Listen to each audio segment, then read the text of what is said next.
Hi mga mare! For today's video ay samahan niyo ako na pumunta sa Boracay for the very first time. First order of business ay nag-drop nga ako ng aking luggage dun sa may baggage counter. Andito na nga yung mga ka-workmate ko nito at may kasama na nga ako.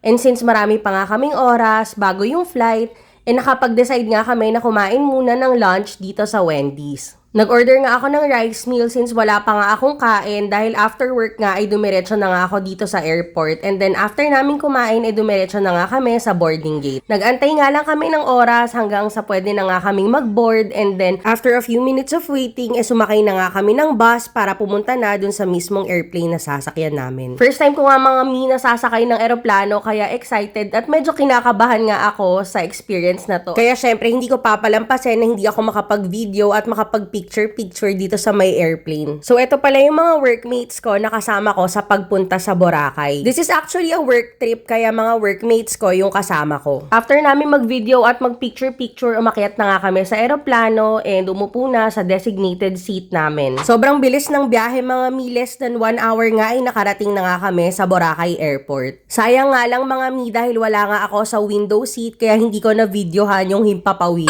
Pero di bale, for sure naman, this is not the first and last time na sasakay tayo ng eroplano. Pagdating nga ng Katiklan, maganda naman yung weather. Sobrang lakas nga lang ng hangin, muntik na akong naging layon. Dahil talagang lipad na lipad yung hair ko. Mas maliit pala yung airport dito as compared dun sa kaninang airport. Ayan, yan lang yung airport nila dito sa Katiklan. And kinuha nga lang namin yung baggage namin and then proceed na kami sa sakayan ng tricycle dahil pupunta naman kami sa port para nga sumakay naman ng bangka. To be honest, as a first timer, buti na lang talaga meron akong mga kasama sa trip na to na marunong at maalam na nga dito sa lugar. Alam na nga nila yung mga pasikot-sikot at kung saan kami mas makakamura at kung mahal ba yung offer sa amin na mga babayaran. Kasi kung ako lang as a first timer, baka napunta ako dun sa mahal na mga bayarin. Kakarating pa lang namin dito pero ang ganda na agad ng view kahit na dito pa lang yan sa may malapit sa airport, kita mo na agad yung beach. Ito pala yung port kung saan kami bibili ng ticket para nga sumakay ng bangka.